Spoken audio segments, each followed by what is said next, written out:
تو اب جو آنے والے دن ہیں جیسا کہ میں نے بتایا وہ پی ٹی آئی کے لیے بہت زیادہ مشکلات لے کر آئیں گے. اور اس کے علاوہ جو اہم خبر ہے وہ یہ ہے کہ جو عمران خان صاحب کے قریبی ساتھی تھے سردار ہاشم ڈوگر صاحب، وہ غالباً پنجاب کے وزیر داخلہ بھی رہے، تو وہ بھی پی ٹی آئی کو خیر آباد کہہ گئے ہیں. اور انہوں نے تو خیر کہنا ہی تھا، وہ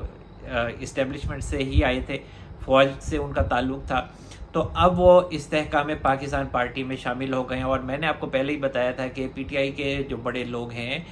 وہ استحکام پاکستان پارٹی کی طرف جائیں گے، کیونکہ استحکام پاکستان پارٹی بنائی ہی اسی وجہ سے گئی ہے کہ پی ٹی آئی کے لوگ ٹوٹیں